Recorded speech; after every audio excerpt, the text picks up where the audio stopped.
मैं अरुणा जैन, सादर जय जिनेन्द्र। श्रद्धेय श्री गौतम मुनि जी महाराज साहब द्वारा रचित वीर प्रभु की अंतिम वाणी उत्तराध्ययन सूत्र गीति काव्य में मृगापुत्रीय 19वां अध्ययन सार। प्रस्तुत अध्ययन का नाम है मृगापुत्रीय। मृगापुत्र का जीवन वृत्तांत उल्लेखित होने से इस अध्ययन का नाम मृगापुत्रीय रखा गया है। इस अध्ययन में मुख्य प्रतिपाद्य 2 सत्य हैं, जिनसे मृगापुत्र ने उन लोगों की शंकाओं का सदा सदा के लिए समाधान कर दिया है जो ये कहते हैं कि संयम पालन या मुनि धर्म के आचरण में बहुत कष्ट है, पद पद पर दुख है, चिकित्सादि सेवा न ले सकने के कारण बहुत पराधीनता व विवशता है। मृगापुत्र ने प्रथम शंका का समाधान अपने पूर्व जन्म की स्मृति के आधार पर बहुत ही विशुद्ध रूप से कर दिया है कि नरकादि दुर्गतियों में तो संयम के इन कष्टों एवं दुखों से अनंत गुना अधिक कष्ट एवं दुख है, जिन्हें सुनकर ही मनुष्य रोमांचित एवं भयभीत हो उठता है। दूसरी शंका का समाधान वन में स्वतंत्र एवं एकाकी विचरणशील मृग की चर्या पर से दिया है कि वन में रुग्ण हो जाने पर कौन उसकी परिचर्या करता है, कौन उसे औषध लाकर देता है, कौन उसे आहार या पानी देता है। वह प्रकृति पर ही निर्भर रहता है। रुग्ण होने पर स्वयं खाना पीना बंद कर देता है। स्वस्थ हो जाने पर वह स्वयं चलकर चारागाह और जलाशय की ओर जाता है। वहाँ यथेच्छ आहार पानी सेवन करके आनंद से अपना जीवन यापन करता है।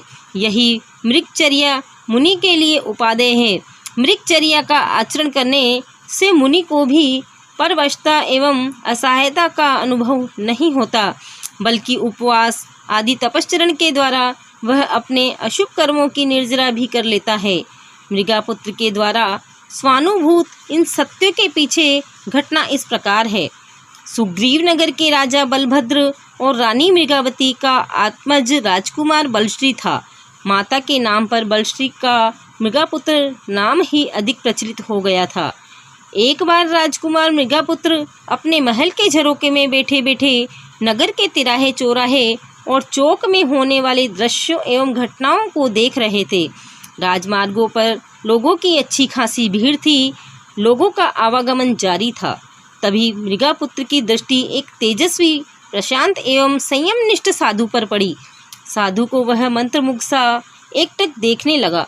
देखते ही देखते मृगापुत्र के अंतर में चिंतन चलने लगा कि मैंने इन्हें पहले भी कहीं देखा है।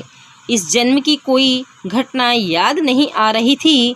चिंतन की गहराई में उतरने पर उनकी सुप्त स्मृति जागृत हो गई।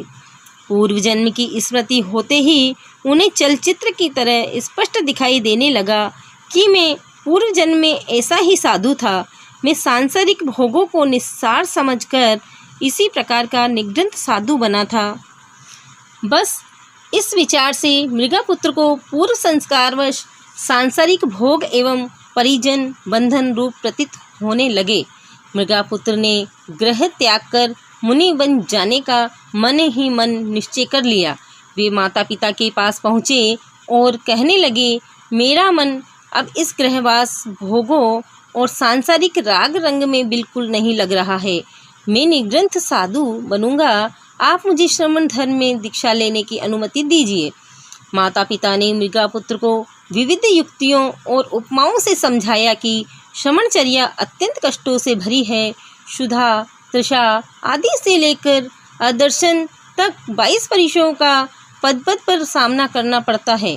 5 महाव्रतों तथा रात्रि भोजन त्याग का पालन करना भी अति दुष्कर है।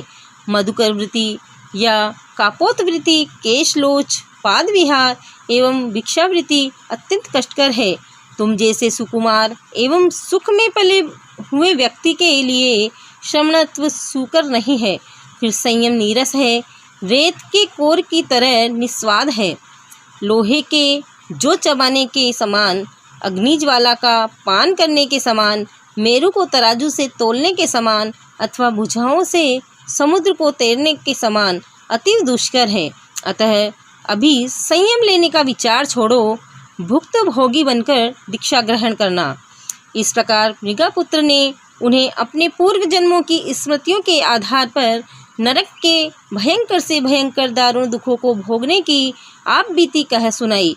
त्रियंच गति और मनुष्य गति के दुखों का भी अनुभव सुनाया। वर्णन काफ़ी रोमांचक एवं प्रेरणादायक है। नरक के दुखों का रोमांचक वर्णन सुनकर माता पिता का हृदय पसीज उठा। वे दीक्षा के लिए सहमत हो गए। फिर भी पुत्र के प्रति ममत्व के कारण उन्होंने कहा, पुत्र, साधु जीवन परिवार और समाज से अलग और असहाय असंग होता है। उसमें रोग संकट आदि का कोई कष्ट आने पर कौन चिकित्सा एवं सेवा शुश्रूषा करेगा। मृगा पुत्र ने वन में रहने और स्वतंत्र विचरण करने वाले मृगों की चर्या का दृष्टांत देते हुए कहा, वन में उस रुग्ण मृग की कौन सेवा करता है, कौन उसे हार पानी दवा आदि लाकर देता है, वह कैसे एकाकी और अपने आप में मस्त रहता है। जब वह स्वस्थ हो जाता है तब स्वयं ही आहार पानी की खोज में जाता है, यथेच्छ आहार पानी लेकर आनंद से जीवन यापन करता है। मैं भी मृगचर्यावत अपनी जीवन यात्रा स्वतंत्रता पूर्वक चलाऊंगा। मृगापुत्र के दृढ़ संकल्प और तीव्र वैराग्य को देख माता पिता उसे गृहवास में रोक न सके। उन्होंने दीक्षा की अनुमति दे दी। मृगापुत्र समस्त सांसारिक विषयों तथा परिजनों के ममत्व बंधनों को तोड़कर संयम यात्रा के लिए निकल पड़ा।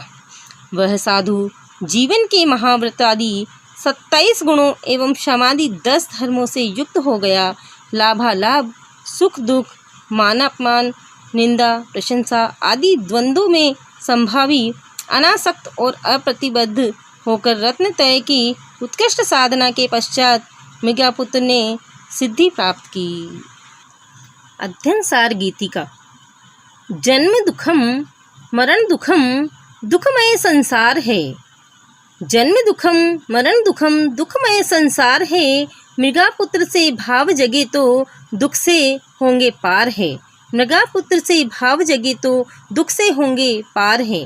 दुष्कर नहीं है साधुचर्या शांति यदि इच्छा हुई। दुष्कर नहीं है साधुचर्या शांति यदि इच्छा हुई।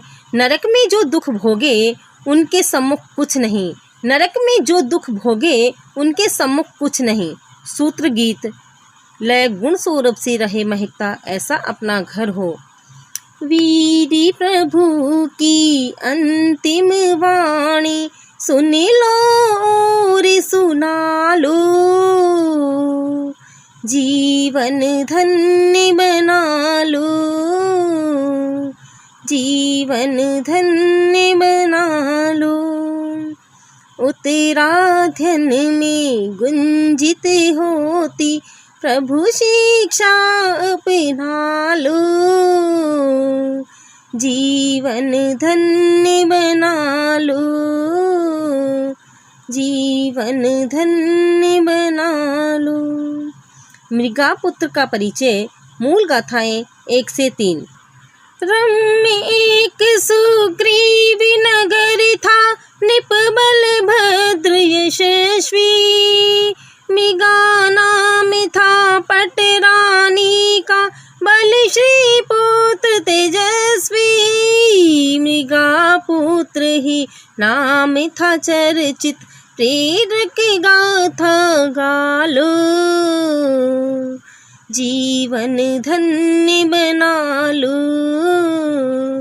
जीवन धन्य बना लो। था युवराज दमेश्वर भावी मात पिता का प्यारा। रंग महल में क्रीड़ा करता रमणी संग नचारा। भोग भरे जीवन को तज कर योग का रंग जमा लो। जीवन धन्य बना लो। जीवन धन्य बना लो। मृगापुत्र को मुनि दर्शन से जाति स्मरण ज्ञान। मूल गाथाएं 4 से 8। महल झरों के बैठ के देखा पथ से मुनि को जाते। संयम गुण से समृद्ध थे वे शील से शोभा पाते, गुण रत्नों के सागर मुनि के दर्शन से सुख पालो, जीवन धन्य बना लो, जीवन धन्य बना लो। मुनि दर्शन से निगाह पुत्र का अनुचिंतन गहराया, ऐसा रूप पूर्व में देखा, याद उसे अब आया। मनोयोग से मुनि दर्शन कर शुभ परिणाम जगा लो, जीवन धन्य बना लो, जीवन धन्य बना लो। शुभ चिंतन से पूर्व जन्म की जाग उठी अंगड़ाई, पाला था मुनि धर्म पूर्व में थी उसकी पुण्याई। संयम से अनुरक्ति जगा कर राग रंग को टालो, जीवन धन्य बना लो, जीवन धन्य बना लो। विरक्त मृगापुत्र द्वारा दीक्षा की अनुमति की याचना। मूल गाथाएं 9 से 11। वैरागी बन कर के बोला मात पिता से जाकर, पंच महाव्रत सुने पूर्व में पाले थे दे आदर।